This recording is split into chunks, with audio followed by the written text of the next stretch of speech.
So I'm extremely about this project because I actually like the book Ramona, and throughout the entire book, I literally felt it in my soul that the Senora or Moreno was an extremely bad woman. I know in the book we'll start off how it characterizes her initially in the beginning. So the first part of the Senora's character that I wanted to highlight was her manipulative nature. So let's start off with how the book chapter 1 starts off. In truth, it was not Felipe, but the Senora who really decided all questions from greatest to least and managed everything on the place, from the sheep pastures to the artichoke patch, but nobody except the Senora herself knew this. An exceedingly clever woman for her day and generation was Senora Gonzaga Moreno. As for that matter, exceedingly clever for any day and generation, but exceptionally clever for the day and generation to which she belonged. So as I just said, the Senora is extremely manipulative, and this is a key part of her nature. The book even describes how she speaks so slow and she moves so slowly because everything is so calculated. Those who are kind of unaware, they think that, oh, maybe, she has a speech impediment or something like that. But it's like, no, this woman knows what she's doing, and she's thinking about all her moves before she makes them. The sheer manipulativeness of her nature really comes out with her relationship with her son Felipe. She plants all these ideas in his head to make him think that it's his own, and in turn, gets the results and the actions that she wanted, from planting the ideas in his head. I think this speaks more to her manipulative nature than necessarily Felipe's kind of lack of independence or, lack of his own mind. But yeah, so throughout the entire novel, we see this highlighted as she interacts with her son, Felipe, and not only just that, also when it comes to her planning out other people's future, but we'll get to that later. So the next part of the Senora's character that I'd like to discuss is the element of control. And so chapter 10 is when things really heat up. This is when Alessandro and Ramona confess their love and want to get married, and the Senora is just not having it. And so she goes, "Pshaw," said the Senora, contemptuously, half amused, in spite of her wrath, by the girls, as she thought, bootless vehemence. "You talk like a fool. Do you not know that I can shut you up in the nunnery tomorrow if I choose?" And so, at this point, the Senora has pretty much decided the course and the fate of Ramona, and what you see throughout the book, multiple occasions, and not just on this, is that she's kind of decided what will be, and she doesn't even second guess that that's what's going to happen. Like, she's made up her mind, this is going to happen, Ramona needs to be in the nunnery and shut up in the church, so, end of story. It's like case closed. It's like her way or the highway. And so, I think that, aside from just the, I can decide your future on my own whim, let's also look at how angry she got in chapter 10 when she first finds out about Ramona and Alessandro. I think this more so shows her true character, because it's like she was beside herself with anger that all she could do was act on impulse. Like, her impulse was to actually physically hit Ramona. I imagine it's very unholy and extremely frowned upon back then, because it's definitely frowned upon now. You don't hit people that are in your care and who are somewhat supposed to be like children to you. Also,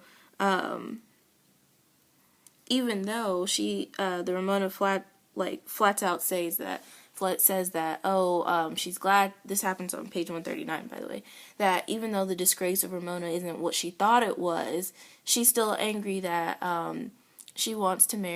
Ramona wants to marry Alessandro. And to me, she's like a giant hypocrite. She doesn't care about this girl's happiness, and she actually thinks that Alessandro is this amazing person, but yet she forbids them from getting married. And I think this also touches on a bit of her character if we look at her views on race as well. The Senora is supposed to be this so holy person, but, she has certain kind of feelings toward Native Americans, toward mixed people, towards Spaniards, towards Americans.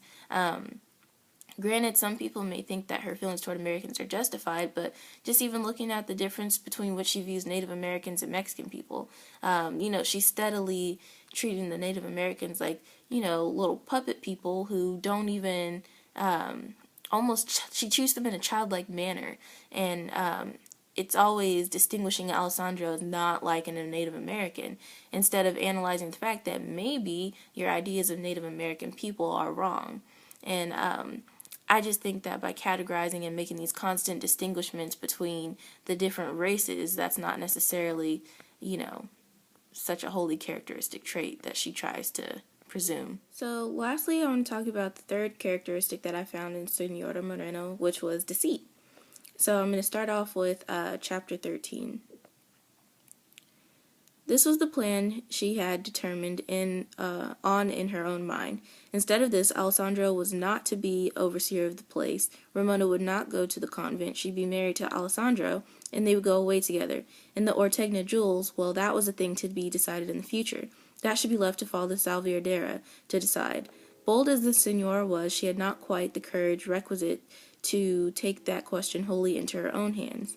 One thing was clear: Felipe should not be consulted in regard to them. He had never known of them and need not know. Felipe was far too much in sympathy with Ramona to take a just view of the situation. I think this is interesting because, in a way, she's deceiving Felipe, acting like, she hides this from him for years. And I think it's interesting that she says that Felipe would be way too much in sympathy with Ramona to look at it in a just way. It's not necessarily that Felipe would look at it in a just way, it's that Felipe wouldn't look at it her way, and she doesn't want that to happen.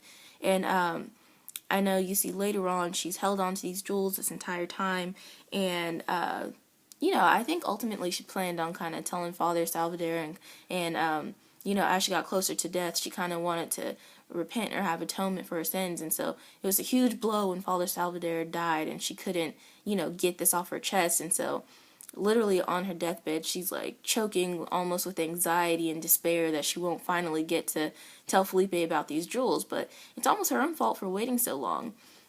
And then ultimately, I found her extremely deceitful because, the wording of the letter leaving the jewels to Ramona says, if she marries unworthy, then blah, blah, blah can happen. And the Senora interpreted that as, if she doesn't marry who I choose or who I approve of, then I get to, rob Ramona of this inheritance and of this, the little bit that she has left of her parents. Well, it's not a little bit, it's actually, a rich sum. But anyways, and so it's like she takes it into her own hands.